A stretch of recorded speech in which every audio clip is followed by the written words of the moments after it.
জন্য মায়া কান্না করে লাভ নাই, তার আমল সে নিয়ে চলে গেছে, লক্ষ লক্ষ মানুষের দোয়া পাইছে। এখন আমাদের যেটা দায়িত্ব, সে বারবার বলেছে যে আমার হত্যাকারীদের বিচার করতে হবে। আমি যদি হত্যা হয়ে যায়, একটাই আবদার, একটা সুষ্ঠু বিচার করে দেখায়েন। আবেগের বক্তব্য দিচ্ছেন, তোমাকে বিদায় দিতে আসি না, এই সকল কথা অন্য লোকেরা বলবে, আমি বলবো, সাধারণ লোক বলবে, রাষ্ট্রের দায়িত্বতে থাকবে, সে দীপ্ত কণ্ঠে বলবে তোমার বিচার করব, তোমার আসামিদেরকে ধরে দৃষ্টান্তমূলক শাস্তি দেব, এতদিনের আলটিমেটাম দিলাম, চেষ্টা করব। এটা হবে রাষ্ট্রের প্রধানের বক্তব্য। রাষ্ট্রের প্রধান কোনো আবেগ দিবে না, ঠিক না? ভুয়া আবেগ আমরা শুনতে চাই না।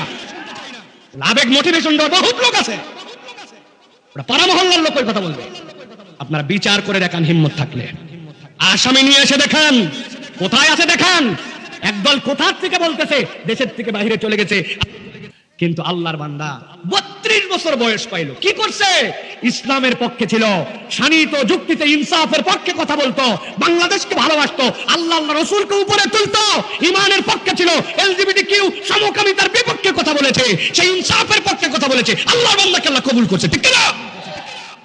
বয়স হিসাব করো, তোমার আমার বয়স হিসাব করো, 32 হতে কত বাকি, অথবা 32-এর পর কত বেঁচে ফেললাম। কিন্তু আল্লাহ কবুল করলে কেমনে 1.5 বছর এই জায়গায় যায়, ঠিক না? এক জুমার দিনে আক্রান্ত হয়ে আল্লাহ 7 দিন কেন রাখলেন? অনেক ভাবলাম, তৎক্ষণাৎ তো মরতে পারতো।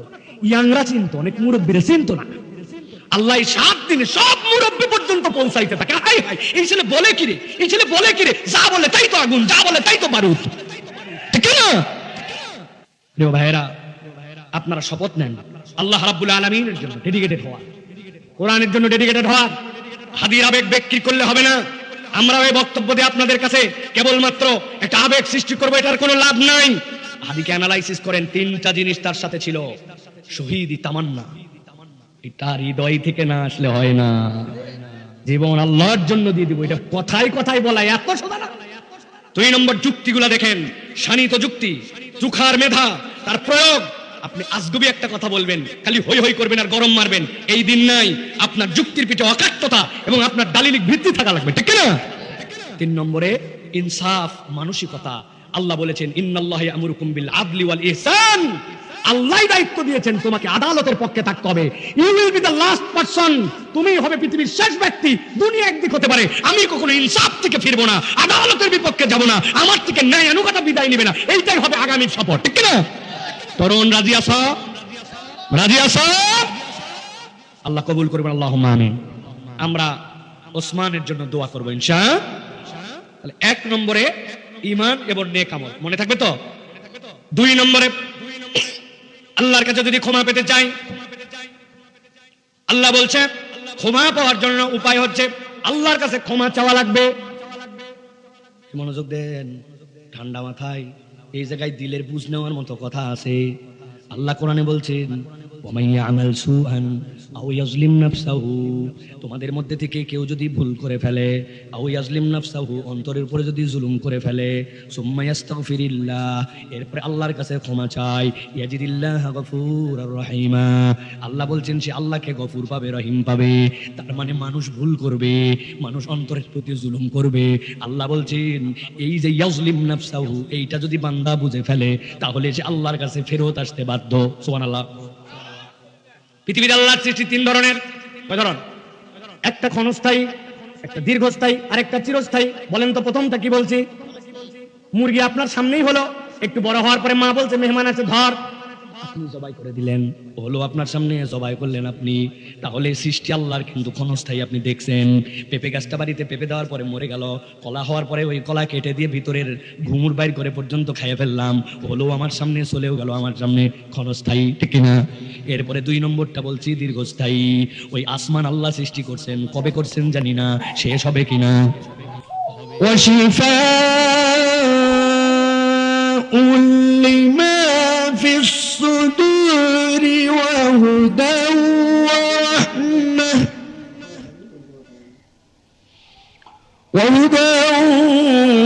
ওয়া রাহমাতুল লিল মুমিনিন।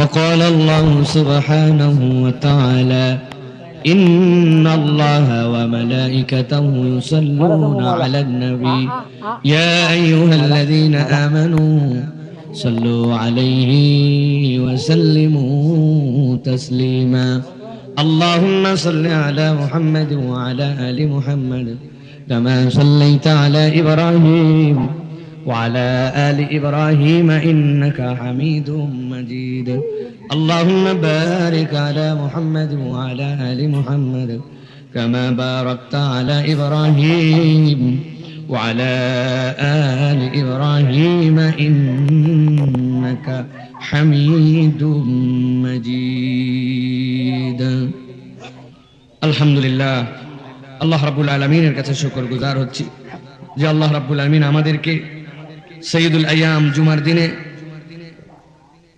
সেই দিনগুলোর পরেই আল্লাহ রাব্বুল আলামিন সপ্তাহের মাঝের যে মোবারক সময়গুলো আমাদের জন্য রেখেছেন, যে আরেকটা জুমার অপেক্ষায় আমরা যে মাঝের সময়, সেই সময়গুলির মধ্যে বরকতময় একটি সময়ে আমরা আজকের এই ঐতিহ্যবাহী নলুয়া মন্ডলবাড়ি ইসলামী যুব সংগঠনের উদ্যোগে তাদের 15তম বাৎসরিক মাহফিলের এই শেষ অধিবেশনে শীতের রাত, উপরে কুয়াশা, পাশ থেকে বাতাস, আরামের বিছানা ত্যাগ করে খড়ের বিছানা গ্রহণ করে কোরআন শোনার জন্য আমরা যারা আসলাম, বসলাম, এখানে হাজিরা দিতে পারলাম, আপনাদের প্রজন্মের তরুণরা যে আয়োজন করলো এবং আমরা এতে অংশগ্রহণ করলাম, এই জন্য আল্লাহর কাছে আমরা কৃতজ্ঞ হচ্ছি। আল্লাহর শেখানো বাক্যে কালিমাতুর শুকর আদায় করছি, সকলে পড়ছি আল্লাহর শেখানো বাক্যে আলহামদুলিল্লাহ। দরুদ এবং সালাম মানবতার মহান মুক্তির দূত আকায়ে নামদার তাজেদারে মদিনা আপনার আমার প্রিয় রাসূল জনাবে মুহাম্মদুর রাসূলুল্লাহ সাল্লাল্লাহু আলাইহি ওয়াসাল্লাম। আজকের এই মাহফিলের সম্মানিত সভাপতি মুফতি হারুনুর রশিদ ভাই, প্রতিষ্ঠাতা পরিচালক মদিনাতুল উলুম আল আরাবিয়া এলেঙ্গার সম্মানিত আলেমে দ্বীন হিসাবে, আমাদের অত্যন্ত মহব্বতের ভাই হিসাবে তিনি আজকে এখানে উপস্থিত আছেন। এতক্ষণ পূর্বে চমৎকার কোরআন এবং হাদিস থেকে রেফারেন্স ভিত্তিক আলোচনা করেছেন ভূয়াপুর কেন্দ্রীয় জামে মসজিদের সুযোগ্য খতিব, সম্মানিত আলোচক, অত্র এলাকার কৃতি সন্তান মুফতি শহীদুল ইসলাম ভূয়াপুরী সাহেব। মাহফিল পরিচালনা করছেন আমাদের ভাই মাওলানা আব্দুল হালিম সাহেব। আমার সামনে উপবিষ্ট আছেন সম্মানিত মুরব্বিয়ানে কেরাম, আমার প্রিয় দিন দরদি ভাইরা, তরুণেরা, অনেক কচিকাচাকে দেখতে পাচ্ছি, আলাদা প্যান্ডেল থেকে শুনছেন মায়েরা, সকলকে একবার সালাম দিয়েছি, আরেকবার আপনাদের কাছে দোয়া পাওয়া এবং করার আশায়, প্রাণবন্তভাবে উত্তরের আশায় সালাম নিবেদন করছি। আসসালামু আলাইকুম ওয়া রাহমাতুল্লাহ। আপনারা ভালো আছেন ভাই? শারীরিক মানসিক ভাবে ভালো আছেন আপনারা? খাওয়া দাওয়া করে এসেছেন তো আপনারা? ভরা পেট? আলহামদুলিল্লাহ। আপনারা এসেছেন এই কোরআন শোনার জন্য, তাই না ভাই? এই যে কোরআন শোনার জন্য আমরা আসলাম, ভালো লাগা যদি না থাকে দিলের সাথে, তাহলে ভালোবাসা যদি না থাকে, জোর করে সবসময় সবকিছু করা যায় না, তাই না ভাই? জোর করে কেবল একটা কাজ পুরুষ মানুষ করে, কি বলেন তো ভাই? জানেন? বাজার, ঠিক না? পকেটে টাকা না থাকলেও করা লাগে, মন না টানলেও করা লাগে, যেহেতু সংসার নামক সামাজিক সম্পর্কে জড়াই গেছি, বাজার করাই লাগবে, ঠিক না ভাই? কিন্তু সবসময় কি মন টানে ভাই? মনও টানে না, পকেটও টানে না, শরীরও টানে না, কিন্তু করা লাগে। এই একটা কাজ বাঙালি পুরুষ আমাদের র্যান্ডম করতে হয়। আপনাদের অবস্থা জানি না, আমার করা লাগে। আপনাদের লাগে ভাই? এর বাহিরে যেইগুলা কাজের সাথে ভালোবাসার সম্পর্ক থাকে না, ওইগুলা র্যান্ডম করা যায় না। তবে যেইগুলা বললাম এইগুলা সব ধর্মীয় দৃষ্টিভঙ্গির বাহিরে একটা সম্পর্ক আছে মানুষের সাথে, সেটা হচ্ছে ঈমানের এবং আল্লাহর সাথে সম্পর্কিত। ওই সম্পর্ক কিভাবে ভালোবাসার যে সম্পর্ক হয় এটাও মানুষ জানে না। এই জন্য কোরআনের সাথে, ঈমানের সাথে, আল্লাহ এবং রসুলের সাথে মানুষের অদৃশ্য ভালোবাসা থাকে, এটা মানুষ জানে না। এই জন্য আল্লাহ এবং তার রসুলকে ঈমানের কারণে ভালোবাসে, ঠিক না? একটা উদাহরণ দেই ভাই। ধরেন আপনাকে কেউ একজন বলছে যে শোনো, একটা কবিতা তোমাকে শিখাই দিচ্ছি, নজরুল ইসলামের কবিতা, রবীন্দ্রনাথের কবিতা। এই কবিতাটা হাট্টিমা টিম টিম, তারা মাঠে পারে ডিম, তাদের খাড়া দুটো শিং, এরকম কোনো কিছু আল্লাহর দুনিয়ায় নাই। এরকম একটা ছাগলামু কবিতা, মিথ্যা কথা, ভজাই ভেজাইল্লা কথা, এটা আমরা পড়ছি না ভাই? একজন বলছে ছোটবেলায় পড়ছিস, এখন বড় হয়ে গেছিস তো এখন তার এমনি পড়বি না, তুই প্রত্যেক দিন এই কবিতা পড়ে আমাকে একটা অডিও রেকর্ড করে পাঠাবি, সাথে সাথে 20 টাকা করে পাবি। কয় টাকা? 20 টাকা একবারে কম না, ভারী একটুখানি পরে রেকর্ড করে পাঠালে সমস্যা কোথায়? বলবে ঠিক আছে 20 টাকা যেহেতু পাওয়া গেছে। 1 দিন 2 দিন 7 দিন আপনি পাঠাচ্ছেন, 8 টাকা নিচ্ছেন, কিন্তু হঠাৎ করে একদিন আপনার পরিবেশ পরিস্থিতির কারণে আপনার অবস্থা খারাপ, 13 দিন 14 দিনে যায় আপনি পাঠাননি, যেই লোক আপনার 20 টাকা দেয় এ তখন তলব দিছে, এই 20 টাকা দেই, আজকে তুই কবিতা শোনালি না কেন, 20 টাকা করে দিব। আপনি ছিলেন একটা মনে এমন সিচুয়েশনে যেই সময় আপনার মেজাজ ঠিক নাই, আপনি সাথে সাথে ওই যে 20 টাকার যে কবিতা আপনি খেই পা সেইটা পরে কি বলবেন বলেন তো ভাই? আর রাখ তোর 20 টাকার গুল্লি মারি ব্যাক কল কোথাকার তোর 20 টাকা না, আর খবরদার দেওয়া লাগবে না, যা টাকা দিচ্ছি ফেরত দেবো তোর কবিতার খেতা বুড়ি। কথা বলেন ঠিক কিনা? ও যত ভালো লাগাই থাক আপনার, 10 দিন 15 দিন 1 মাস এরপরে আপনার সব আকর্ষণ শেষ, ঠিক কিনা? উল্টা টাকা দিতে চাইলে তারা সাঁটাবেন আপনি। কিন্তু একটু হিসাব করেন তো ভাই, ওই যে ছোটবেলায় 1.5 বছর 2 বছর বয়স যখন আমি কথা বলতে কেবল শিখছি, আমার আব্বা, আমার দাদি, আমার আম্মা, আমার হুজুর ওই যে বাবা সূরা ফাতিহাটা মুখস্থ করতো, আস্তে আস্তে শিখাইছে। কোরআন শরীফ পড়ার আগে শুনে শুনে 4-5 বছরে ফাতিহা মুখস্থ, ঠিক না? ওই যে ফাতিহা ধরলেন 70 বছর হয়ে যাচ্ছে, নামাজে খালি দাঁড়াতে দেরি, অটোমেটিক ফাতিহা আসতে দেরি নাই, জীবনে কোনো দিন মনে হয় নাই ওরে ভাই আর কত ফাতিহা পড়বো। কথা বলেন না কেন? আরে এই চিন্তাই তো আসে নাই, আমি বলার আগে এরকম চিন্তাই করেন নাই। এটা হচ্ছে হৃদয়ের থেকে সেই ভালোবাসা যেটার সুতার বন্ধন আপনি খুঁজে পাবেন না। এটাই ইমানের বন্ধন, এটাই কোরআনের বন্ধন, এটাই আল্লাহর সাথে ভালোবাসা। এই ভালোবাসার কোনো সংজ্ঞা, এই ভালোবাসার কোনো দুনিয়ার বুকে আপনি প্রকরণ প্রকার এইগুলো মিলাতে পারবেন না, ঠিক কি না? তাই হতো তাহলে তো সূরা ফাতিহা আমাদের কাছে আর ভালো লাগার কথা না, তাই না ভাই? ইন্না আতাইনা মুখ দিয়ে বলার আগে বাইরে হয়ে যায়, কুল হুয়াল্লাহ দাঁড়ায়া মনে করার আগে মুখ দিয়ে চলে আসে, জীবনে মনে হয়নি আর কত হইছে। তাহলে এই যে কোরআনের সাথে আমরা সম্পৃক্ত হলাম, দ্বীনের সাথে আসলাম, যারা এখানে এই চমৎকার সময়ে শীতকে উপেক্ষা করে বসলাম, আমি আপনাদের কাছে 3টা ছোট প্রশ্ন করব ভাই, একটু বুঝে সুঝে উত্তর দিয়ে একটু পারবেন ভাই? এই যে আপনারা আসলেন, এই আশা বসাতে লাভ আছে না নাই? বুঝে বলতে হবে কিন্তু ভাই, হ্যাঁ, আশা বসাতে লাভ আছে না নাই? যে লাভ আছে বলছেন, এই আশা বসাতে যে লাভ আছে এটা কম না বেশি? বুঝেন কিন্তু আছে আবার বেশি। এবার জিজ্ঞাসা করতে চাই যে এই লাভটা আছে বেশি বলছি, এটা কি বুঝে না না বুঝে? বুঝে তো, যে কোনো একজনকে কিন্তু দাঁড় করাবো ভাই, হ্যাঁ, দেখা একজনে যে ভাই আপনি কি বুঝছেন, বেশিও বুঝছেন আছেও বুঝছেন আবার এটা বেশিও আছে বলছেন, ওই দেখেন মাথা নামাই ফেলছে, বলছে হুজুর আমি বলি না, হয়েছে পুরা আমি সাথেই না, ঠিক না? প্রিয় ভাইরা, আমরা জানি কিন্তু আমরা কোরআন হাদিসের এই বিষয়গুলা ভাষা জ্ঞান, উপরে জ্ঞান, এটার বেদ সহ আমার কাছে যে কংক্রিট মনের মধ্যে আনন্দ দিবে এই রকম ভাবে আমরা কখনো এগুলা নিয়ে ভাবিও না, চিন্তাও করি না, ঠিক না? আল্লাহ রাব্বুল আলামিন বলছেন, ঠান্ডা মাথায় গভীর মনোযোগ দেন, আল্লাহ বলছেন কেউ যদি কোরআনের সাথে সম্পৃক্ত হয়, নিজের জীবনকে কোরআনের সাথে জড়িত করে ফেলে, কোরআন শোনার জন্য আসে, দিলটা কোরআনের সাথে সম্পৃক্ত করে, কোরআন ওয়ালাদের সাথে তার সহবত বাড়ায়, যারা কোরআনের কথা বলে তাদের পক্ষে অবস্থান নেয়, আল্লাহ বলছেন নবী জানাই দিয়ে রাখেন, কিয়ামত পর্যন্ত মানুষের জন্য জানাই দিয়ে রাখেন, কিছু না হইলেও তাদের জীবনে এই কোরআন 4টা উপকার দিবে। একসাথে বলেন, উপকার দিবে কয়টা? মুখস্থ করে ফেলতে হবে। আল্লাহ রাব্বুল আলামিন বলছেন নবী জানান, ইয়া আইয়ুহান নাস ক্বাদ জাআতকুম মাউযাতুম মির রাব্বিকুম ওয়া শিফাউন লিমা ফিস সুদুর ওয়া হুদান ওয়া রাহমাতুল লিল মুমিনিন। আল্লাহ বলছেন নবী আপনি জানায় রাখেন, ইয়া আইয়ুহান নাস, ও দুনিয়ার মানুষেরা, দুনিয়ায় কিয়ামত পর্যন্ত যত মানুষ আসবে সবাইকে আল্লাহ মুখাতেব বানায় বলতেছেন, ও দুনিয়ার মানুষেরা, কদ জাআতকুম মাউইযাতুম মির রাব্বিকুম, আল্লাহর পক্ষ থেকে তোমাদের কাছে একটা মাউইযা আসছে, ওয়াজ আসছে।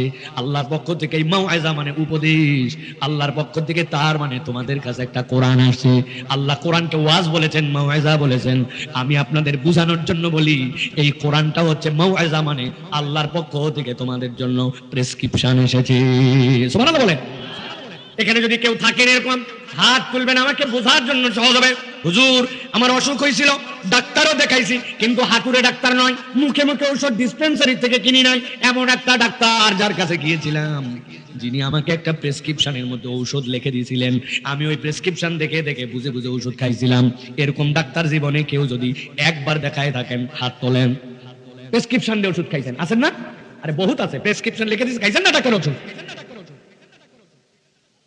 বুঝানোর জন্য বলছি, খেয়াল করেন, প্রেসক্রিপশনের ঔষধ খাইছেন আপনি, কিন্তু প্রেসক্রিপশনটা কেমনে লেখা হয়, প্রেসক্রিপশনে কি লেখা হয়, এইটা মনে হয় এর আগে এইভাবে খেয়াল করছেন কিনা দেখেন। একটা প্রেসক্রিপশন যদি আপনি হাতে নেন, প্রেসক্রিপশনের 3টা পার্ট থাকে। কয়টা? উপর দিকে দেখবেন এরকম দাগ দেওয়া থাকে অথবা ভাঁজ দেওয়া থাকে। উপরে ডাক্তারের নাম বাংলা ইংরেজিতে লেখা থাকে, এরপরে নিচে দেওয়া থাকে রোগীর নাম, রোগীর বয়স, ছেলে না মেয়ে দেওয়া থাকে কিনা। এরপরে দেখবেন ডাক্তারের কাছে আপনি গেছেন, ডাক্তারের কাছে যাওয়ার পরে জিজ্ঞাসা করবে কি সমস্যা বলেন। কথার কথা আপনি পেটের প্রবলেম নিয়ে গেছেন, দিনে কতবার বাথরুম হয়, খাওয়ার আগে আপনার পেটে ব্যথা হয় কিনা, এখানে চাপ লাগে কিনা, ডায়াবেটিস আছে কিনা, দেখি হাতটা দেন তো, দেওয়ার পরে লাগাইছে মেশিন, ফস ফস ফস ফস প্রেশার মাইপে নিয়েছে। এই যে যা কিছু আপনার থেকে শুনতেছে, এখন ওষুধ লাগে নাই, বাম পাশে যে চিকন জায়গা, এই জায়গাতে কি কি জানি ছোট্ট ছোট্ট করে লিখে রাখে। এরপরে ডাক্তার বলছি যে আপনার জন্য এই টেস্ট গুলা করা লাগবে, এখানে লিখে দিয়েছে। দেখবেন এরপরে এই জায়গাতে RX দিয়া ডাক্তার আপনার জন্য ঔষধ লিখতে শুরু করে। ঔষধের মধ্যে 4টা জিনিস থাকে, মেডিসিনের নাম, মেডিসিনের পাওয়ার, খাওয়ার আগে খাবেন না পরে খাবেন, আর এই ঔষধটা কয় ওয়াক্ত খাবেন, কতদিন পর্যন্ত চলবে লেখা থাকে, ঠিক না? প্রেসক্রিপশনের তাহলে 3টা পার্ট, একটাতে উনার নাম, আরেকটাতে রোগ বৃত্তান্ত, এই বামের দিকে যেতে থাকে ওইটা রোগ বৃত্তান্ত লেখা থাকে, জানি আপনার মেডিসিন। আল্লাহ বলছেন কত জাআতকুম মাউইযাতুম মির রাব্বিকুম, আল্লাহর পক্ষ থেকে তোমার কাছে কোরআন আসছে, এমনি এমনি নয়, এইটা তোমার জন্য প্রেসক্রিপশন। যিনি তোমাকে সৃষ্টি করছেন তিনি আল্লাহ নাস বলে সম্বোধন করে বললেন, কিয়ামত পর্যন্ত তোমার যা উপদেশ লাগবে আমি আল্লাহ কোরআনের মধ্যে তোমার জন্য ঢুকায় দিয়েছি। 1 নম্বর উপকার। তাহলে কোরআন হচ্ছে আপনার আমার জন্য মাউইজা। পাঠাইছেন কে? পাঠাইছেন কে? এখন কেউ একজন আমার ওয়াজ শুনে আবেগে আছে, বলতে পারেন হুজুর বহুত দিন পরে আপনি এলেঙ্গায় আসছেন, কোরআনের মধ্যে নাকি সব প্রেসক্রিপশন দিয়েছে, আমার তো ঘাড়ের মধ্যে ব্যথা একটা ভালো হয় না, দেখাতে পারি না, কোমরের এখানে এমন একটা খুজলি হয়েছে, চুলকাতে চুলকাতে শেষ। আচ্ছা না, বাপরে চুলকানি তার পাইছে জানে কষ্ট কি। আইরে সাদের চুলকানি, চুলকায় রাজা, চুলকায় রানী, চুলকায় বাড়ির চাকরানি, আছে না? এই যে চুলকানি, হুজুর এইটার ওষুধটা দয়া করে দিয়ে যান। আমি আপনার কাছে বলতে চাই, কোরআনকে প্রেসক্রিপশন বলছি, কোরআন রিসার্চ করলে হয়তো এইটা ট্রিটমেন্ট পাওয়া যেতেও পারে, কিন্তু আল্লাহ বলছেন কোরআন তোমার জন্য মাউইজা, কোরআন তোমার জন্য প্রেসক্রিপশন। কিন্তু বান্দা, কোরআন কোথায় তোমার জন্য কাজ করবি সেটাও আমি বলে দেই। দুনিয়ার সব মেডিসিন যেখানে ফেল, কোরআনের মেডিসিনটা ওই জায়গায় কাজ করে। আল্লাহ বলছেন শিফাউল লিমা ফিস সুদূর, বান্দা তোর অন্তরের ভিতরে কাজ করবে কোরআন, যেই জায়গায় দুনিয়ার কোনো মেডিসিন কাজ করে না, ঠিক না? এখন অন্তরে মেডিসিনটা আমার কেন দরকার, কি জন্য অন্তরের মধ্যে আল্লাহ মেডিসিনের কথা বললেন, নবী ক্লিয়ার করে দিয়েছেন, ইদা ফাসাদাত ফাসাদাল জাসাদু কুল্লু, তোমার অন্তর যদি ঠিক না হয় সব ব্যর্থ, ওয়া ইদা সালুহাত সালুহাল জাসাদু কুল্লু, বান্দা দেখতে কত সুন্দর, তোমার আচরণ, তোমার বাহ্যিক, তোমার রূপ, তোমার লম্বা, তোমার খাটো, তোমার আফ্রিকা, তোমার ইউরোপ, তোমার ভাষা, তোমার বাড়ি, তোমার সংসার, এইগুলো একটা আল্লাহর কাছে মূল্যায়িত নয়। তোমার অন্তর ঠিক তো আল্লাহর কাছে ঠিক, অন্তর ঠিক নয় কিছু ঠিক নাই। বুঝতে হবে, এটা খালি ঠিক বললে হবে না, এটা একটা ফিলিংস এর ব্যাপার। দুনিয়ার বুকে সেনাবাহিনীতে, বিভিন্ন বাহিনীতে লোক নেয়, জানেন আপনারা? ঠান্ডা মাথায় কথা বুঝেন, ভূমিকার কথাটা বুঝে ফেললে আলোচনা সহজ হয়ে যাবে আপনাদের জন্য। সেনাবাহিনীতে লোক নেওয়ার ক্ষেত্রে, প্রাথমিক নির্বাচনের ক্ষেত্রে 4টা বিষয় তারা জুড়ায় দেয়। কমিশন র্যাঙ্কে লোক নেওয়া হবে, র্যাঙ্ক কি? কমিশন, সেকেন্ড লেফটেন্যান্ট, ওই সেনাবাহিনীর সাধারণ মেম্বার না, সৈনিক না। সৈনিক যদি ঢোকে, সারা জীবন পরিশ্রম করতে করতে 26 বছর চাকরি করে সিনিয়র ওয়ারেন্ট অফিসার, এর উপর আর ওঠা যায় না, পদই নেই। কিন্তু আপনি যদি সেকেন্ড লেফটেন্যান্ট হন, আল্লাহ যদি কবুল করে, সেনাবাহিনীর প্রধান হয়ে যেতে পারে। কমিশন র্যাঙ্ক দিয়ে ঢুকছে সেকেন্ড লেফটেন্যান্ট, অল্প দিনের মধ্যে মেজর কর্নেল। ঘোষণা দিয়েছে 4টা জিনিস লাগবে আপনার, সেকেন্ড ডিভিশনের নিচে রেজাল্ট থাকা চলবে না। 2 নম্বরে থানা ক্লিয়ারেন্স থাকা লাগবে। কোনো ফৌজদারি মামলা থাকা চলবে না, ভালো করে মুখস্থ করায় যুবকরা, সামনে আবেদন করা লাগতে পারে। 3 নম্বরে ওই ছেলের ফিজিক্যাল ফিটনেস থাকা লাগবে। 4 নম্বরে 5 ফিট 6 ইঞ্চি সর্বনিম্ন হাইট। কয়টা যোগ্যতার কথা বলছি? 4টা হওয়ার পরে তারপরে আরো বহু ধাপ আছে, তবে এই 4টা লাগবেই প্রথমে আবেদন করার জন্যই। আপনার গ্রামের ছেলে, গ্রামের নাম কি নলুয়া না? নলুয়ার এক ছেলে বলছে, বাবা আল্লাহ এবার সুযোগ দিয়েছে, আমার রেজাল্ট কোনোটাতেই সেকেন্ড ক্লাস না, 2টাতে গোল্ডেন প্লাস, লম্বা 6 ফিট, থানা বাপ দাদার বংশে কোনো মামলা নাই। ওই ছেলে 6 ফিট যদি লম্বা হয় তাহলে বুক টুক শরীর টরির কেমন বুঝেন তো, কিরকম স্ট্রং। আবেদন করে দিছে, ধরেন আবেদন করার পরে প্রাথমিক নির্বাচনের জন্য তাকে কল করছে, এলাকার মানুষের দোয়া নিয়ে চলে গেছে। যাওয়ার পরে বলতে, দেখি তোমার সার্টিফিকেট দেখাও। সার্টিফিকেট দেখি, ইরি বাবারে, চাইছি সেকেন্ড ডিভিশনে, ব্যাক কল 2টাতেই গোল্ডেন প্লাস। থানার কাগজটা দে।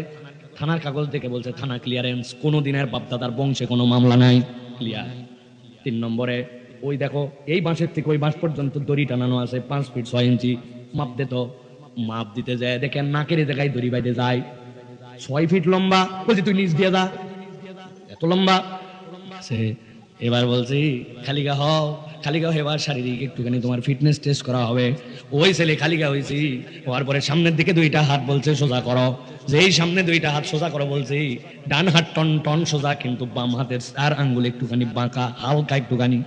যেই বেটা ইনস্ট্রাক্টর ডেকে বলছে, বাম হাত তুলে রাখ, লোক বেঁকে কি জন্য তোর?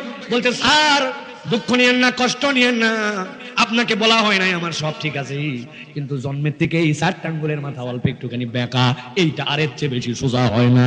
বুঝে থাকলে টাঙ্গাইলের মুসলমান বলেন, 6 ফিট লম্বা, গোল্ডেন প্লাস, থানা মামলা ক্লিয়ার, এইরকম বুক সেই রকম দেখতে, কিন্তু 4টা আঙ্গুলের মাথা যদি একটু বাঁকা হয়, সেনাবাহিনী তো ওই ছেলেকে চান্স দিবে।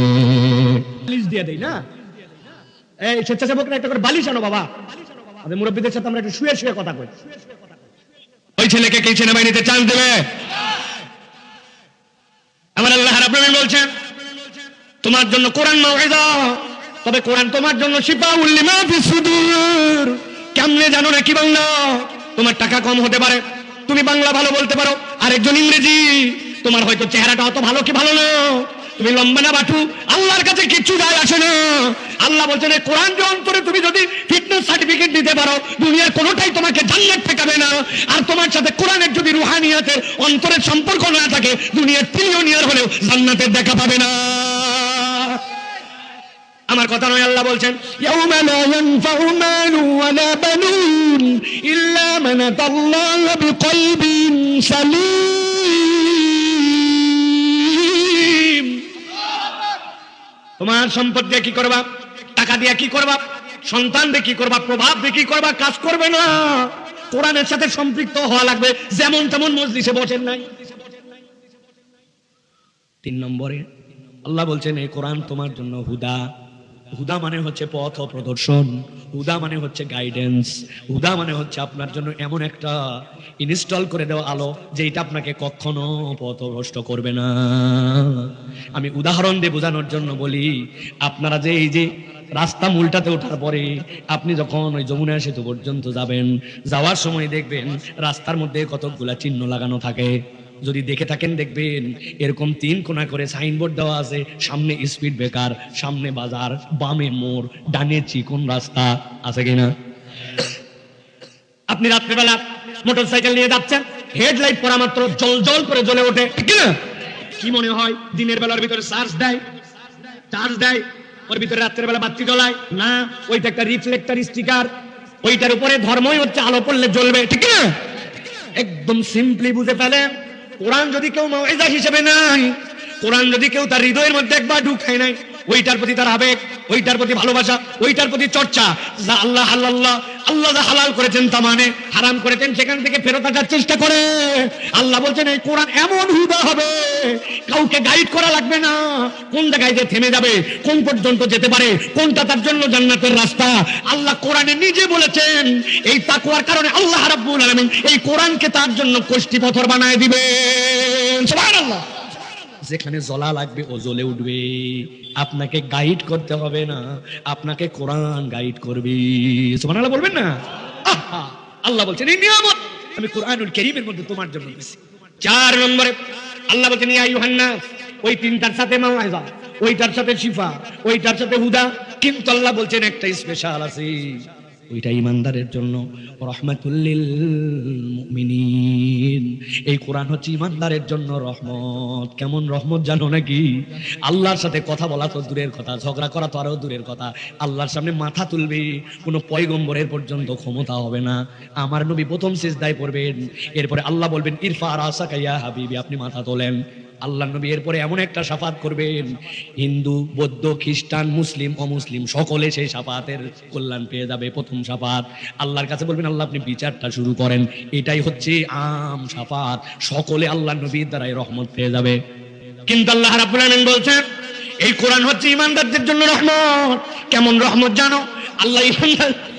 আল্লাহ কোরআনকে পাওয়ার দিয়ে দেবেন। কোরআন যেই সাহেবুল কোরআন ছিল, সেই ব্যক্তি যতটুকুই ছিল কিন্তু প্রত্যেকেই সাহেবুল কোরআন। সূরা ফাতিহা এখানে মুখস্থ নাই, কার কার হাত তোলেন? সূরা ফাতিহা জানেন না কে কে? সবাই জানেন তো? ইন্না আতাইনা পারেন না, কারা কারা হাত তোলেন? তার মানে অন্তত ফাতিহার ইন্না আতাইনা জানি মানে এইটুকু আমি কোরআনওয়ালা। আল্লাহ বলছেন ওই কোরআন কবরে তোমার জন্য কেউ নাই, আলো হবে। ওই কোরআন মিজানের দিনে তোমার জন্য পার করে দেওয়ার রাস্তা হবে। ওই কোরআন আল্লাহর কাছে এসে ঝগড়া লাগাবে, আল্লাহ আমি তো তার সাথে ছিলাম, কোরআন তো মাখলুক নয়, কোরআন তো আল্লাহর কালাম। তাহলে আল্লাহর কালাম হিসাবে তার সাথে যেহেতু আমি ছিলাম, এটা তোমার অংশ, অতএব আমার ওই সাহেবুল কোরআনকে আমি জাহান্নামে নিতে দিব না। আল্লাহ কৌশলে কোরআন দিয়ে ঝগড়া করায়া ইমানদারদেরকে জান্নাতে নিবে। বুঝে থাকলে এবার বলেন কোরআন শুনলে লাভ আছে না নাই? কম না বেশি? বুঝে না বুঝে? এখন বুঝে, ঠিক না? চারতলা একদম মুখস্থ। এক নম্বর মৌইজা, প্রেসক্রিপশন, উদাহরণ মনে থাকবে তো? দুই নম্বরে কি বলেছি? শিফা উল্লিমা ফিস সুদূর, সেনাবাহিনীর উদাহরণ মনে থাকবে তো? সব ঠিক আছে, খালি নোকটা বেকা নিবে তো না? হ্যাঁ হ্যাঁ, বিরাট ভক্কর চক্কর, বাপরে চলার ভাব, বলার ভাব, স্টাইল, কিন্তু কোরআনের সাথে সম্পর্ক নাই। তোমার মূলা, এই মূলারও দাম আছে, তোমারও দাম নেই। কেন মূলার দাম আছে বললাম? আমার মা খুব মূলা পছন্দ করে, এই জন্য বললাম আমি খাই না। যেহেতু আমার মা খায়, অতএব এটার একটা দাম আছে আমার কাছে। আমি বাজারে গেলে দুইটা হলেও সাদা মূলা আমার মার জন্য কিনে নিয়ে যাই। সে 12 মাস যে সিজনে হোক, দেখলেই কিনছি। তার মানে মূলার দাম অন্যর কাছে নাই, আল্লাহর কাছে তোমার এর থেকে মূল্য থাকবে না যদি তোমার সাথে কোরআন না থাকে। ভক্কর চক্করে কোনো খাওয়া নাই, ঠিক না? 3 নম্বরে এটা হুদা, মনে থাকবে তো? উদাহরণ রিফ্লেক্টর স্টিকার, দিনে দেখা যায় না, আলো নাই, কিন্তু যখন লাগবে তখন ওর উপরে হেডলাইট পড়লে জল জল করে জ্বলে ওঠে, ঠিক না? এটা হচ্ছে কোরআন, তোমার হৃদয় ইনস্টল থাকবে এটা। আর ইমানদার এটার দ্বারা বেনিফিটেড, দুনিয়া আখেরাত যা লাগবে তার সাথে এই কোরআন দ্বারা সে উপকার পাবে। সুবহানাল্লাহ বলেন। তাহলে আমরা কি যেমন তেমন মজলিসে না দামি মজলিসে? ও বরকতপূর্ণ একটা মজলিসে আমরা হাজির হয়েছি। আমার তরুণরা আয়োজন করেছে, আল্লাহ রাব্বুল আলামিন তাদেরকে এই কাজগুলির সাথে আরো বেশি বেশি সম্পৃক্ত হওয়ার তৌফিক দান করেন। আমি আপনাদের কাছে কিছু কথা বলতে চাই ভাই, আপনারা যদি শুনতে চান। রাজি আছেন আপনারা? আছেন ইনশাআল্লাহ? এদের একটা সংগঠন আছে, 70 জন ছেলে, এরা সেই সমিতি চালায়। আমার আজকের আবদার, তারা যদি আজকেই মাঠে থাকে, এই 70 জনই আমার দরকার। বাকি লোক থাকলেও ভালো, না থাকলেও ভালো, কিন্তু যারা এই সম্পৃক্ত হয়েছে তাদের ঘোরাফেরা শেষ, এখন তাদেরকে মাঠে আসতে। গলার যাদের সাইনবোর্ড লাগানো, তুমি মনে করছো আয়োজন করে তুমি বাবা বাবা তোমরা শুনে খাও আর আমরা ঘুরে খাই, এ ওয়াজ কিন্তু হবে না ভাই। প্রত্যেককে আসতে হবে, কোনো কাজ নাই এখন আর। আপনাকে এসে স্টেজে বসতে হবে এবং আমি আলোচনা শেষে দাঁড় করাবো, 70টা গুনবো যে কয়জন আমার এই দাওয়াত নেওয়ার জন্য। আপনারা আমার যা পাগল বানাইছেন এর কোনো হিসাব নাই। কোথায় ঝিনাইদার, কোথায় এই জায়গায়, পুরো বাংলাদেশ মাইরে তারপরে এখানে আসছে শুধু একদিনের দাওয়াতের জন্য। অতএব প্রত্যেকটা হিসাব বরাবর করে দেওয়া হবে। নিরেট টাকা কামাই করার জন্য আব্দুল্লাহ সাইফুল্লাহ ওয়াজ করে না, একদম হিসাব বরাবর করে দিতে হবে। একটা ছেলে পেলে যারা সংগঠনের বাইরে থাকলে খবর আছে। এই জন্য প্রিয় ভাইয়েরা, বিদেশে গুলো তো বা তাদের সাথে মোবাইলে কথা হয়েছে আমার, এটা আমি বুঝি না নাকি, বলদ নাকি, এটা বলা লাগে নাকি? যারা যারা আছেন আপনারা এখানে, আমি কথা বলবো ইনশাআল্লাহ আপনাদের জন্য। আছেন তো ইনশাআল্লাহ? দেখে কারা কারা আছেন একটু দুটা হাত একটু শক্ত করে তুলতে হবে। লেপ খেতা কম্বল চাদরের থেকে হাত বাইর করেন, হাত নামান, বাইর করে আবার তোলেন। টাঙ্গাইলের দিকে হাত সোজা করা মানে এরকম যদি হয় এরকম করেন, এরকম হলে এরকম করেন, আর এরকম হলে এরকম করেন। হ্যাঁ, এরকম সোজা করেন, টান করে তোলেন, এবার নড়াচড়া দেন, বুকটা নড়ান, দুই হাত জোরে জোরে, হ্যাঁ হাত সোজা করেন, সোজা এরকম এরকম ঝাঁকি দেন, ঝাঁকি দেন। চাচার হাতই সোজা হয় না, কি রে বাবা, বহুত দিন তোলে নাই মুরব্বী, হাত সোজা করেন, সোজা এরকম সোজা। দেখেন তো কারা কারা তুলতে পারে নাই, তাকায় দেখেন একটু, মনে থাকে। হ্যাঁ সোজা হইতে সব, গলাটা পরিষ্কার দেন, হ্যাঁ আরে ভালো করে সোজা হাত সোজা, সামনে একটু শব্দ করবেন না, পিছনে একটু গলা পরিষ্কার দেন দেখে। হ্যাঁ ঠিক আছে, হাত সোজা হয়েছে। এবার বুক বরাবর নেন, এই বরাবর। এইবারে আকাশ বাতাস মুখরিত করে তাকবীর দেব, পারবেন ইনশাআল্লাহ? বাপ দাদার জন্মের কোন তাকবীর দেন না, এরকম একটা তাকবীর দিতে পারবেন ইনশাআল্লাহ? হাঁকি মারবেন না তো? ওই যে কতগুলো রাস্তায় এখনো ঘুরতেছে, আছে না? আসার সময় দেখছি আইলের মধ্যে নামে বিড়ি খায়, বাড়িতে বলে আইছে ওয়াদে যাচ্ছে মা, একবার এদিকে আসে নাই, আছে কিনা? কপাল পোড়ার দল, এক মাঘে শীত যায় না। তোমার সামনে বহুত কিছু পাওনা বাকি আছে, এখনো কলেজ শেষ করো নাই, ইউনিভার্সিটি যাও নাই, বিয়ে করো নাই, সংসার হয় নাই, বাচ্চা কাচ্চা হয় নাই, কামাই রুজি হয় নাই। তোমার দিন সামনে কেমনে চলে আজকে হিসাব বরাবর করা হবে। বিনা কারণে তুমি কোরআনের মাহফিলে আসো না, ইয়ার কি তাপালিং করো। দাঁড়ায় বিড়ি খায় আর দাঁড়ায় মোটে, আছে আপনার এলাকায়? এটা হিসাব বরাবর করি, সবাইকে 100 টাকা করে দিব। কারা কারা নিতে রাজি আছেন? খালি 2টা প্রশ্নের উত্তর দিবেন, যতজন থাকেন। আর কি হয়েছে তাই পা যা 100 টাকা সবাই দিবে, 20,000 টাকা গেলে যাবে আমার। রেডি সবাই? 2টা উত্তর দেওয়া লাগবে। আপনাদের এলাকায় একটা কুত্তা সেই অসুস্থ হয়ে বালুর ঢিপির মধ্যে কাজ হয়ে পড়ে আছে, আপনি হঠাৎ করে তাকায় দেখেন ওই শুয়ে শুয়ে মুততেছে। দেখছেন জীবনে? জিন্দেগিতে দেখেন না আপনি। আরেকদিন দেখছেন বাঘের মতো এরকম করে কুকুর বসে আসবেন, চিন্তা করছে যেহেতু পোষ নিছি বাঘের মতো, তাহলে আজকে যতই পেশাব লাগুক উঠবো না, বসেই মুতে দিব। জীবনে মুতছে? জিন্দেগিতে কুত্তা যদি অসুস্থ হয়, ওর জান চলে যাচ্ছে, তাও দেখবেন পেশাব চাপলে একটু উঠবে, ভাঙ্গা ঠেঙে বেকা করে দাঁড়ায় মুতবে, আছে কিনা? আর তুমি মুসলমানের ঘরের সন্তান হিসাবে, তোমার বাপ মা মুসলমান হওয়ার পরেও, তোমার কানে আজান দেওয়ার পরেও, তুমি মুসলিম আইডেন্টিটি ধরার পরেও তুমিও দাঁড়ায় মতো, তুমি কুত্তার থেকে নিকৃষ্ট, ঠিক কিনা? তুমি মাহফিলে আসো না, কেলাকেলি মনে করছো তুমি? আল্লাহ রাব্বুল আলামিনের কাছে তোমার হিসাব বরাবর করা লাগবে। মাহফিলে আসা ফরজ না, ওয়াজিব না, নাই আসতে পারে একদম, কি সমস্যা? কিন্তু তুমি বলছো যে মাহফিলের জন্য আজকে এত রাত পর্যন্ত বাইরে আসো, তাহলে তুমি কেমন মুনাফিক যে তুমি একবার ওয়াজের প্যান্ডেলে আসলে না?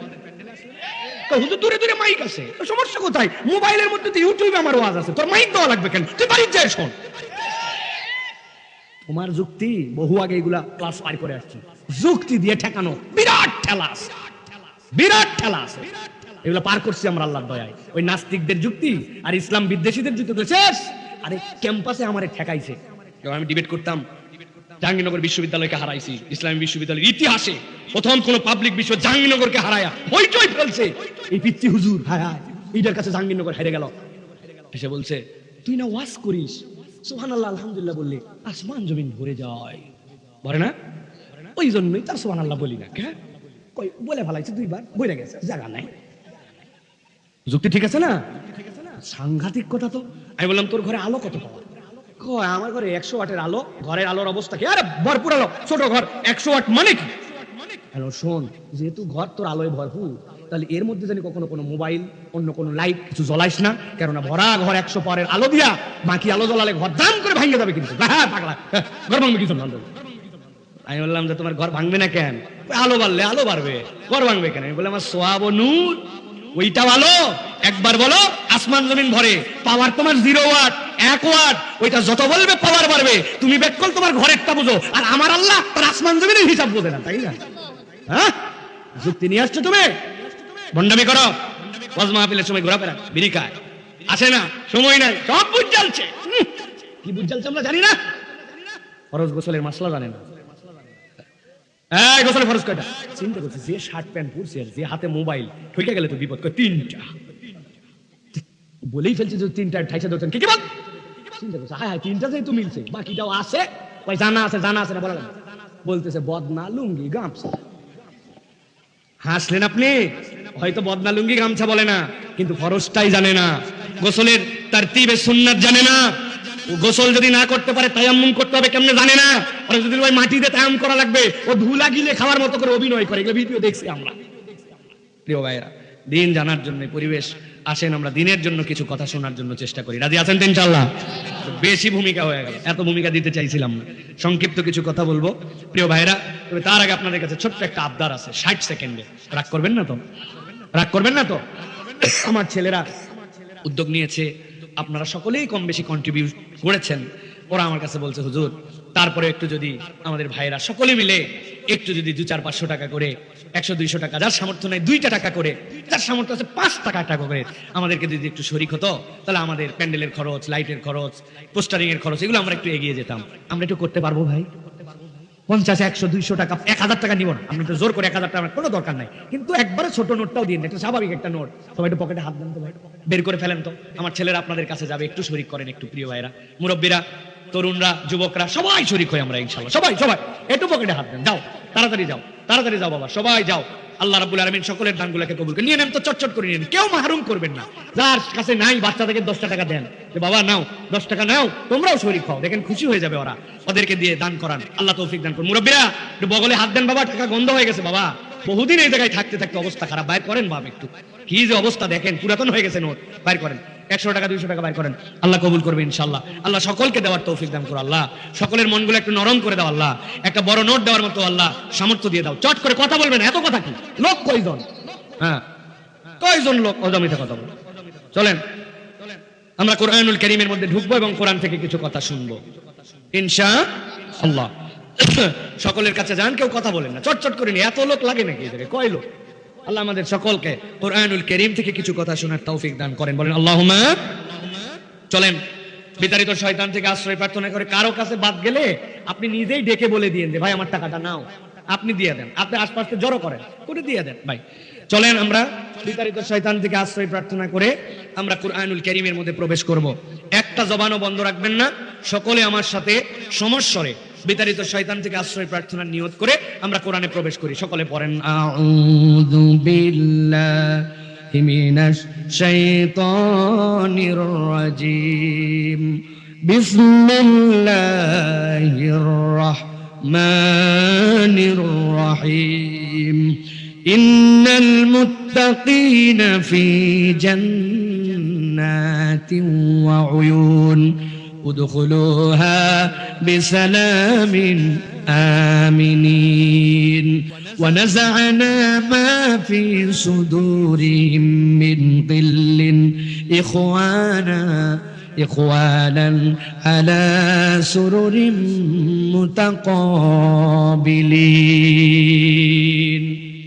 আল্লাহ রাব্বুল আলামিন বলছেন, ঠান্ডা মাথায় বোঝেন, দুনিয়াতে রব্বুল আলামিন সৃষ্টির শ্রেষ্ঠ হিসাবে মানুষকে প্রেরণ করলেন, কিন্তু মানুষ হলেই কেবল সৃষ্টির শ্রেষ্ঠ হওয়া যায় না, ওই মানুষ তো এমন মানুষও আছে আল্লাহ যার ব্যাপারে বলেছেন পৃথিবীর বাহিমাতুল আনআম যেগুলা তার থেকেও সে নিকৃষ্ট হয়, শ্রেষ্ঠত্বের সাথে সম্পর্কিত হলে তার স্ট্যাটাস চার্টটার মধ্যে একটাই তাকে থাকতে হবে। এখানে কথা বলতেছে কে এই জায়গায়?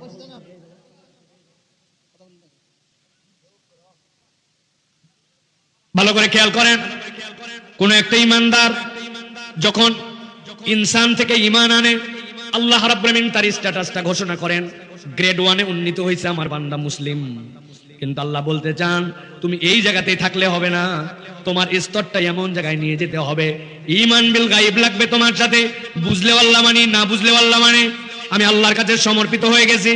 আল্লাহ বলছেন মুমিন ওই বান্দা, আল্লাহ বলছেন এইটুকুতেই তাকে আমি রাখতে চাই না, আমার বান্দার এমন একটা অবস্থান হবে যা আল্লাহ নিষেধ করেছেন সেখান থেকে নিজেকে সরায় নিছে, যা আদেশ করেন সেখানে বাস্তবায়নে যায়। আল্লাহ বলছেন ওই বান্দার লেভেল তখন 3 নম্বরে, সে তখন মুত্তাকি। কিন্তু আল্লাহ বলছেন আমি কেবল মানুষ থেকে মুসলিম মুমিন মুত্তাকি নই, আমার বান্দাকে এমন জায়গায় দেখতে চাই আমার বান্দা আল্লাহ রাব্বুল আলামিন যা বলেন তা তো করে, যা নিষেধ করেন সেখান থেকে সরে থাকে, কিন্তু বান্দা এমন ভাবে এমন কতগুলা কাজ করে যেটা না করলে আল্লাহ রাগ করে না, কিন্তু আল্লাহকে খুশি করার জন্য নিবেদিত হয়ে যায়। আল্লাহ বলছেন আমার বান্দার অবস্থান তখন আমি আল্লাহ কেবলমাত্র মুমিন মুসলিম মুত্তাকি নয়, আল্লাহর কাছে তখন তাকে আমি মুহসিন হিসাবে লিখে নেই। সুবহানাল্লাহ। আল্লাহ কোরআনে বলছেন ইন্নাল মুত্তাকিনা ফি জান্নাতিন ওয়া উয়ুন, নিশ্চয় মুত্তাকিরা জান্নাতে থাকবে, ঝর্ণার মধ্যে থাকবে। আল্লাহ বলছেন আমি আল্লাহ তাদেরকে ডাক দিয়ে বলবো উদখুলুহা বিসালামিন আমিনিন, তুমি নিরাপত্তার সাথে এখানে ঢুকে যাও। আল্লাহ বলছেন যারা একবার এই গ্রেডগুলোর মধ্যে উন্নীত হয়ে জান্নাতে ঢুকতে পারবে, দুনিয়ায় তার মূল সমস্যা যতই থাক 3টা সমস্যার বাইরে সে কখনো আসতে পারে নাই, আমি আল্লাহ ঢোকার সাথে সাথে আগে 3টা সমস্যা তার থেকে দূর করব। সুবহানাল্লাহ। আল্লাহ বলছেন ওয়ানাসানা মা ফি সুদুরিহিম মিন গিল, অন্তরের মধ্যে তার একটা ঈর্ষা চলেই আসতো, হিংসা না ঈর্ষা। একসাথে দুইজন কোচিং করলো, অমুকের ছেলেটা চান্স পাইছে, আপনি খুশি, কিন্তু আমারটা যে পায় নাই এর জন্য মনে ব্যথা, একটা ঈর্ষা কাজ করে। অমুকের জমি হয়ে গেল, আমারটা হলো না, অমুকে এইটা পাইলো, আমারটা কেন জানি হলো না, মনের মধ্যে একটা ঈর্ষা বান্দা মাত্র এসে যায়। আল্লাহ বলছেন জান্নাতে ঢোকার সাথে সাথে আমি রব্বুল আমিন ঈর্ষা দূর করে দেব। 2 নম্বরে খুয়ানান আলা সুরুরিন মুতাকাবিলিন, তাদেরকে ভাই বানায়া সামনে সামনে আমি রব্বুল আলামিন আমার মজলিসে তাদেরকে বসায় দেব। সুবহানাল্লাহ।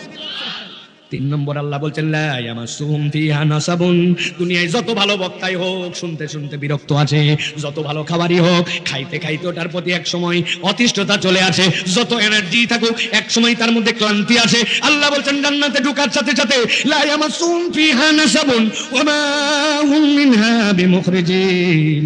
আল্লাহ বলছেন একবার জান্নাতে যদি ঢোকো আমি রব্বুল আলামিন বললাম তোমার ক্লান্তি দূর করে দিব, আর কখনো এই জান্নাত থেকে বের করা হবে না।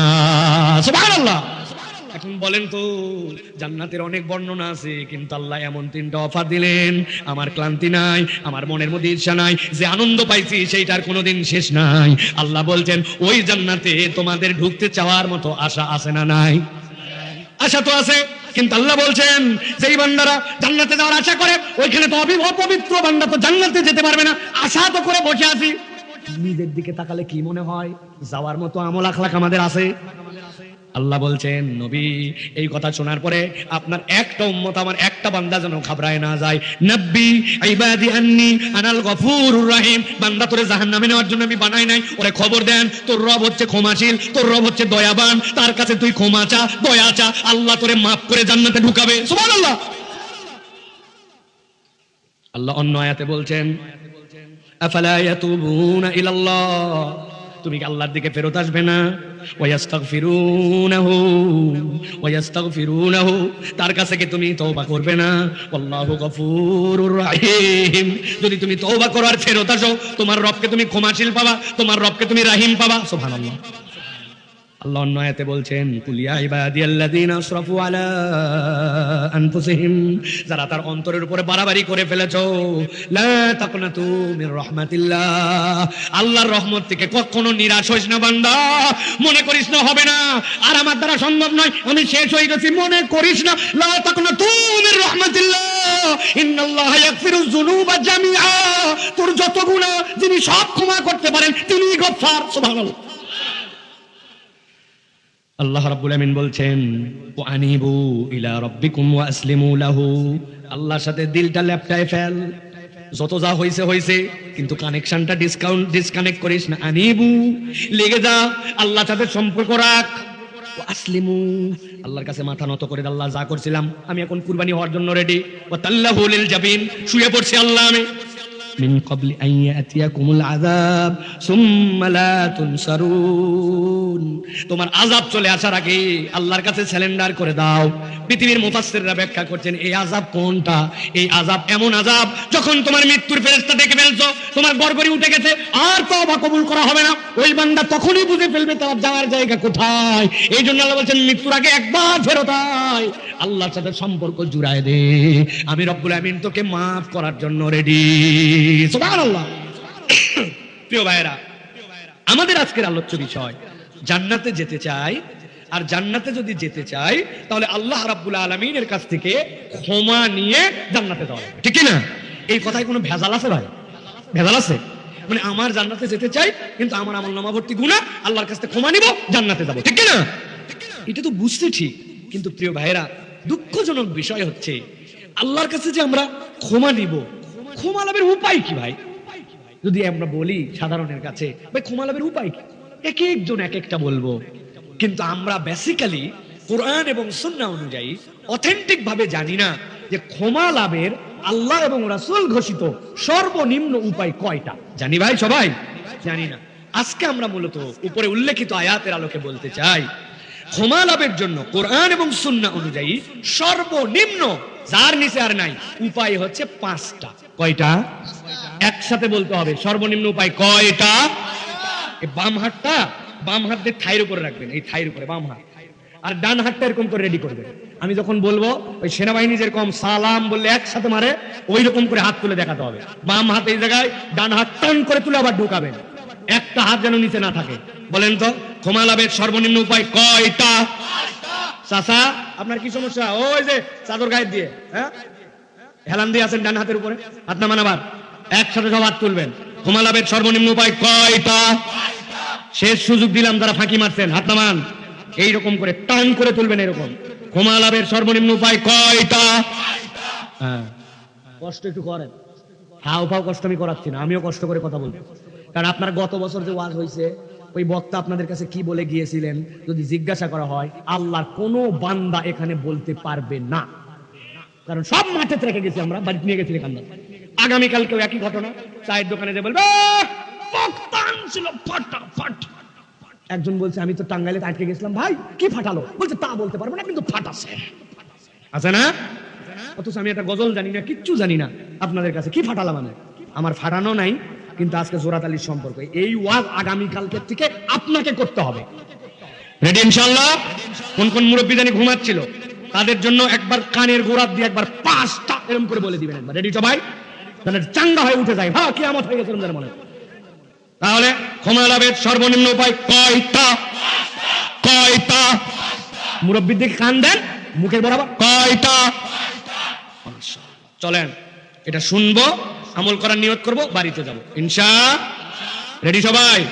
স্বেচ্ছাসেবকরা সব আসছে না এখনো ঘুরতেছে? ঠিক আছে, হিসাব মিলান হবে।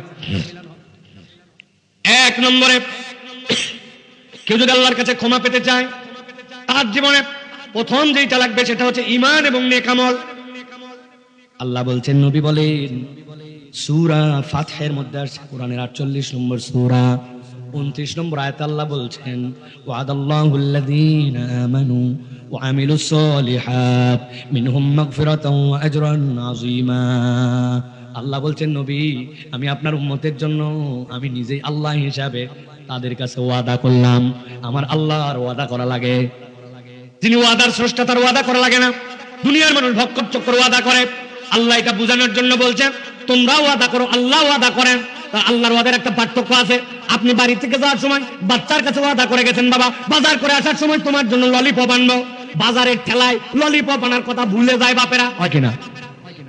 বইয়ের সাথে সেই রকম ভালোবাসা, হঠাৎ হঠাৎ আবেগ বাইরে যায়, হাতের দিকে তাকাইছে, তাকায় বলছে বউ সেই বিয়ের পরের থেকে তোমার ঘড়িটা তোমার চুরিটা দেখি ব্যবহার করতে করতে চিকন হয়ে গেল।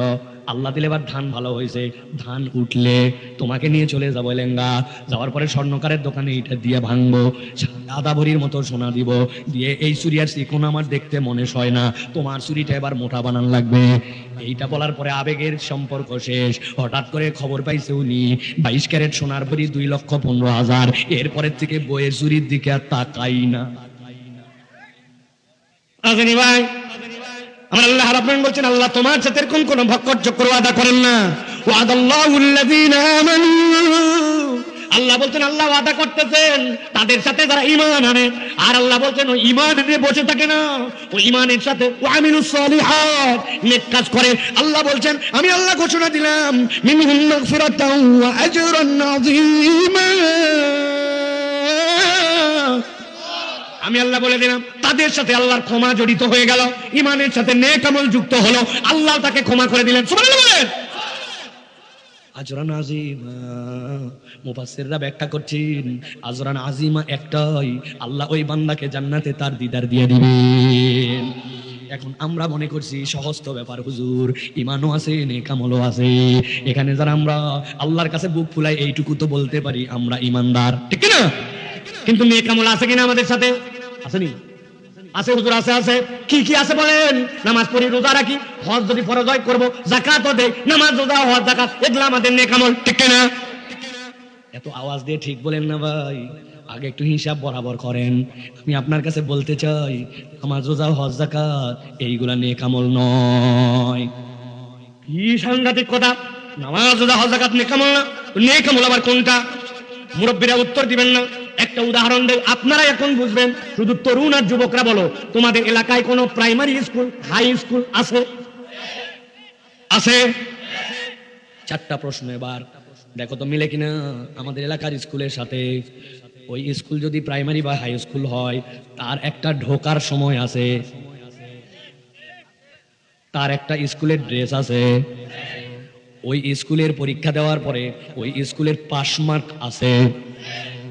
এখন তোমার এলাকার এক ছেলের ঘুম ভাঙে না, স্কুলের টাইম 7টায়, 7:30টায়, 8টায়। ওই ছেলে বলছে যাদের যাওয়ার সময় তখন তারা যাবে, আমি যখন উঠবো তখন যাবো। চলবে তো? ওই স্কুলের উপরের ড্রেস ব্লু কালার, নিচে কালো প্যান্ট।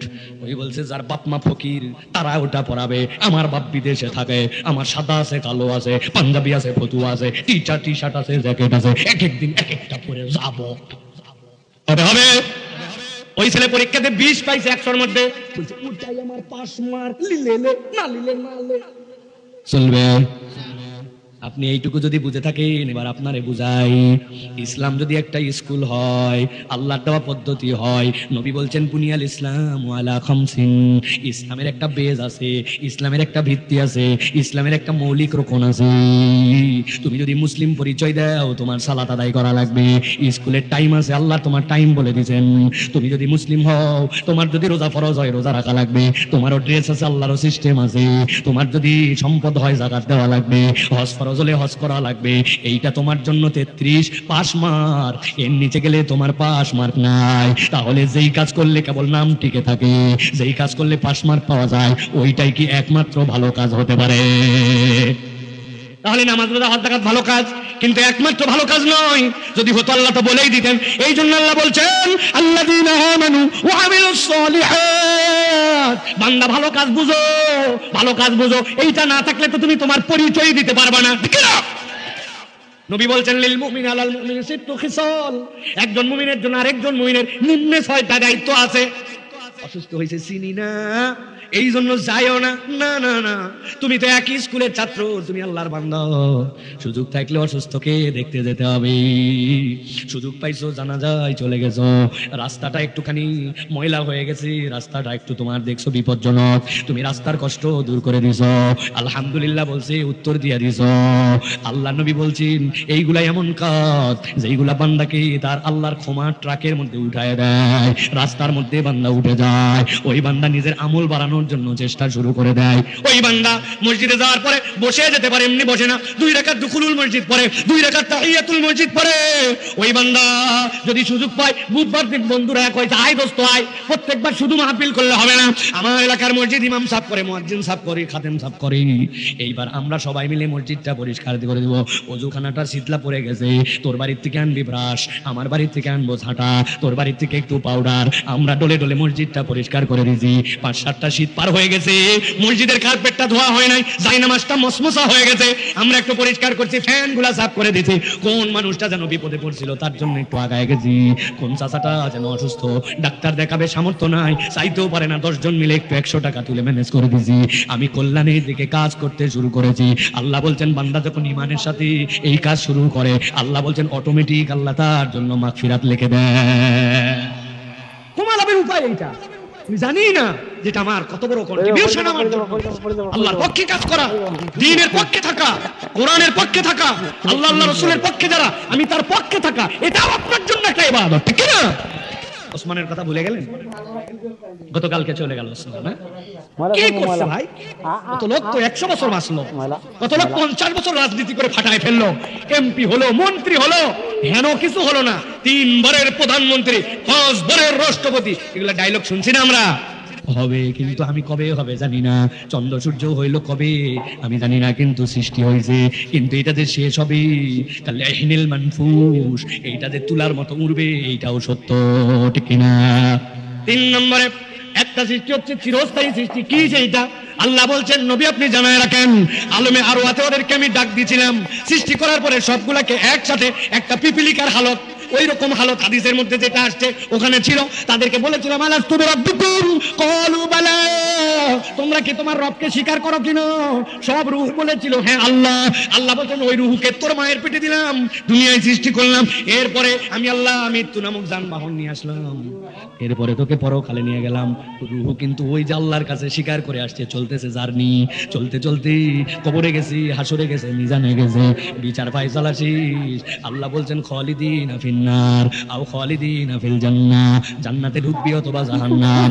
ওই যে আরওয়াতে সৃষ্টি আর জান্নাতে যাওয়ার পর আল্লাহ বলছেন আর বের করা হবে না। তার মানে ওইটা সৃষ্টির শুরু হয়েছে, শেষ কবে আল্লাহ ছাড়া কেউ জানে না। আল্লাহ বলছেন ওই রুহের জগতে জিন আর ইনসানের রুহটাই একমাত্র আল্লাহর ওইখানে ওই স্বীকারোক্তি নিয়ে আসছিল, বাকিগুলো আল্লাহর অটোমেটিক হুকুমের গোলাম। আল্লাহ বলছেন ওই রুহ তুমি ভাবো না তোমার শেষ হয়ে যাবে, সুযোগ নাই, আল্লাহর মুখামুখি তোমার হয় লাগবে, তোমার ডেস্টিনেশনে তোমার যাওয়াই লাগবে। আল্লাহ এই জন্য বলছেন ওমাইয়া আমাল সুআন আও ইয়াজলিম নাফসাহু, তোর অন্তর তো স্বীকার করে আসছিল রব আল্লাহ, কিন্তু ওই অন্তর বিভিন্ন ধোঁকায় পড়ে জানে গেছে, বনে গেছে। আল্লাহ বলছেন এখন দায়িত্ব কি? সুম্মা ইস্তাগফিরুল্লাহ, সহজ দায়িত্ব আল্লাহর কাছে ইস্তেগফার কর। আমি আল্লাহ জানাই দিলাম ইয়াজিদিল্লাহ গফুর রহিমা, তুই তোর রবকে দয়াময় ক্ষমাশীল পেয়ে যাবি। তাহলে আমাদের আল্লাহর কাছে ইস্তেগফার করা লাগবে তো ভাই। হুজুরের তো জানাই কথা, জানা কথা জেনেই আমি বলতেছি, বুঝে শুধু আপনার কাছে বলতেছি, ক্ষমা চাওয়া লাগবে জানি, কিন্তু আমরা যেমনে ক্ষমা চাই ওটা একটা স্বয়ং বেয়াদবি। কেমনে চাওয়া লাগবে শিখি নাই। আসসালামু আলাইকুম ওয়া রাহমাতুল্লাহ, আসসালামু আলাইকুম ওয়া রাহমাতুল্লাহ, আল্লাহুম্মা কি বলছেন সালামের পরে? আস্তাগফিরুল্লাহ এইটুকু পর্যন্ত বলেন নাই। কি এইটা আপনার? হুজুর ক্ষমা তো চাওয়া লাগবে এমনে। দুইটা উদাহরণ সেট করে দিয়ে যায়, মাথার মধ্যে ঢুকায় রাখবেন। আপনাদের এলাকায় ইউনিয়ন পরিষদ আছে, ইউনিয়ন পরিষদ থেকে বয়স্ক ভাতা দেয়, চেয়ারম্যানের কিন্তু একটা অনুমতি লাগে, ওয়ার্ড কাউন্সিলের থেকে আবার একটু পাওয়ার পেনশন নেওয়া লাগে। বাপরে গরম হের। চেয়ারম্যান সাহেব দেখা করতে আসছে, কি বললাম আব্দুল গফুর নামে এক লোক আসছে, হ্যাঁ নাকি বয়স্ক ভাতা লাগবে। চেয়ারম্যান করে ব্যস্ত আছে, 5 মিনিট পর পাঠাও। গমের হিসাবটা মিলাচ্ছি কাউন্সিলরদের সাথে, এই সময় আউটের লোক ঢুকান যাবে না, কাবিখার প্রজেক্টের ভাগ বাটোয়ারা আছে, ঠিক না? সব চেয়ারম্যানের নাই, কিছু কিছু আছে। সব কাজ শেষ বলে মুরব্বী ডাক দাও, মুরব্বী ভিতরে ঢুকছে। আসসালামু আলাইকুম চেয়ারম্যান সাহেব, আমার নাম আব্দুল গফুর, আমার বয়স কিন্তু 70, আমার কিন্তু বয়স্ক ভাতা সার্টিফিকেট দরকার, দয়া করে তাড়াতাড়ি দিয়ে দেবে। গেলাম, আসসালামু আলাইকুম। চেয়ারম্যান বলছে ধর ধর তো ধর। কি বললো রে? কি বললো মানে যা বলার বলিছি। ভাব দেখেন চেয়ারম্যানের কি পাওয়ার আর কি ক্ষমতা, কিন্তু বেয়াদবের মতো বলছে, হরহর করে বলছে, এই জন্য চেয়ারম্যান লোড নিতে পারে না। আপনার 2 ছেলে একই নামে গ্রামে আছে, বাপ ভিন্ন, একজন একটা দোষ করে আসছে, ওর নাম ধরেন আরমান আলী, 2 জনারই ধরে নিয়ে চলে গেছে পুলিশ। ওর বাপের তো মাথা খারাপ, কি রে যায় থানায়, দেখে বাহিরে ডাইজেস্টের মধ্যে লেখা আরমান আলী, এটা আব্দুল গফুর মাতব্বর। আরে আব্দুল গফুর মাতব্বরের বেটা, আমার নাম হচ্ছে অমুক, আর ওটা হচ্ছে আব্দুল গফুরের ছেলে, 2 জনের এক নাম, ভুল করে ধরে নিয়ে গেছে পুলিশ। থানায় চলে গেছে, উনি ওসির জন্য অপেক্ষা করতেছে। যাওয়ার পরে প্রুফ দিবে, এই যে আমার ন্যাশনাল আইডি কার্ড, এই যে আমার বেটার সার্টিফিকেট, যা আপনি যাকে ধরে আনছেন সেই লোক এই লোক নয়। ওসি সাহেবের কাছে এই কথাটুকু শুধু বলবে। ওসির কি পাওয়ার আর কি ক্ষমতা আর কি ঘোড়া, আপনি তো সবই বোঝেন। ওইখানে যাওয়ার পরে এখন যেই লোকের বেটা আটকাইছে, ও ওসির সামনে যাওয়ার পরে বলতে চায়, আমার বেটা আমার মানে আমার নাম তো আব্দুল গফুর, আপনি ভুল করে তুলেছেন একজনকে, ব্যাপার থেকে আপনার খবর হয়ে যাবে, কিন্তু তাড়াতাড়ি ওকে বাইর করে দেন। পুলিশ বলবে পরে দেখা যাবে কি ঘটনা, আগে একে বান। কথাটা কি না? আমি এর থেকে বেশি আর বোঝাতে পারবো না ভাই। সাধারণ একটা মানুষের পাওয়ার নাই, তার কাছে আপনার এক্সকিউজ উপস্থাপনের জন্য আপনি তাড়াহুড়া করেন, এলোমেলো করে বলেন, আদবের সাথে না বলেন, ওই লোক খেপে যায়। আর আমার সারা জীবনের গুনাহ মাফ নেওয়ার জন্য আল্লাহর কাছে আমি দাঁড়াইছি, আমার হাতে সময় নাই। এরকম বেয়াদব বান্দা আছে না নাই? কারা তারা? আমি 1 নম্বর, আমি 1 নম্বর। সারা জীবনের গুনাহ আমার, আল্লাহর কাছে আমি তাহাজ্জুদের সময় উঠে জীবনে 15 মিনিট কাঁদছি, চোখগুলা মনে হচ্ছে বের হয়ে যাবে, যেন সিজদার থেকে মাথা উঠাই না। আল্লাহ, আমার জানা গুনাহ অজানা গুনাহ, ছোটবেলার গুনাহ বড়বেলার গুনাহ। প্রাইভেট পড়তে যাচ্ছিলাম, ঢেল মারছিলাম বড়ের কাছে, ওইখান থেকে 2টা বড়ই খাইছিলাম, অমুকের আম গাছ থেকে আম পারে খাইছিলাম, ইচ্ছা করে আল্লাহ গরু ছাগলের খুঁটি ঢিল করে রাখছিলাম, যাতে উঠে পাশের খেতে একটু খাইতে পারে। কেউ জানে না, কিন্তু ঢিল যে দিছিলাম এটা আমি জানি। আল্লাহ, আমার গুনার কোনো শেষ নাই। আল্লাহ, তোমার কাছে আজকে মাথা নামাই দিছি, আল্লাহ তুই আমারে মাফ কর, আল্লাহ মাফ কর, আল্লাহ মাফ কর। আধা ঘন্টা চোখ ভাঙ্গায় কান্না আনছি, এক একটা সিজদা 15 মিনিট দিছি, হাত তুলে আল্লাহর কাছে গফুর গাফফার, গফুর গাফফার, আল্লাহ তুই আমারে মাফ কর, মাফ কর, মাফ কর। হাত নেমে যায়, আবার উঠাইছি, হাত থাকতে চাই না, আবার উঠাইছি, আল্লাহ মাফ কর। গুনায় ভর্তি জীবন, আধা ঘন্টা জীবনে টানা দোয়া করছি, এক সিজদা 15 মিনিট দিছি, হাত তোলেন, তোলেন। আল্লাহ এমনি বলেন নাই, সুম্মা ইস্তাগফিরুল্লাহ। বান্দা ঠোঁটের কথা ইস্তেগফার হয় না, ইস্তেগফার দিলের থেকে করা লাগে। হুজুর আমার বেটার জন্য দোয়া করেন, 500 টাকা আবার হাদিয়াও দিছে। আমার ছেলের চাকরির জন্য দোয়া করেন। আরে ভাই, আমি তো কন্ট্রাক্টর, মূল মালিকের কাছে আপনি আপনার এজেন্ট। আপনি আপনার সন্তানের জন্য জীবনে দোয়া করলেন না 15 মিনিট? জুম্মার দিন আসর থেকে মাগরিব মসজিদ থেকে বাড়াই নাই, আজকের বিকাল আমার বাচ্চার জন্য দিয়ে দিলাম। আল্লাহ ওরে মানুষ বানা বানা বানা, আল্লাহ আল্লাহ, দিবি না কেন, দিবি না কেন? আসর থেকে মাগরিব কান্দা আসে না, তাও ছাড়ে না, কখনো সিজদায় চলে যায়, কখনো রুকুতে চলে যায়, কখনো হাত তুলে বলে, কখনো দাঁড়ায় বলে, কখনো বুকে কোরআন শরীফ নিয়ে বলে। 1 ঘন্টা 1.5 ঘন্টা সন্তানের জন্য দোয়া করতে করতে পাগল হয়ে গেছে। মনে করছে সন্তান অটোমেটিক হয়, অটোমেটিক হয় না।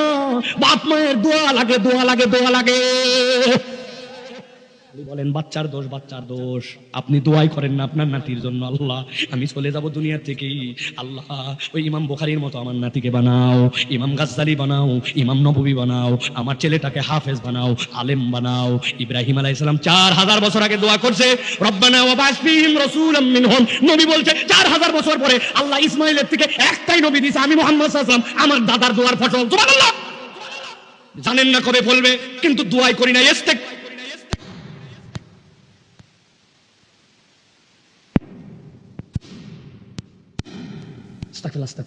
এটা স্বয়ং বেয়াদবি।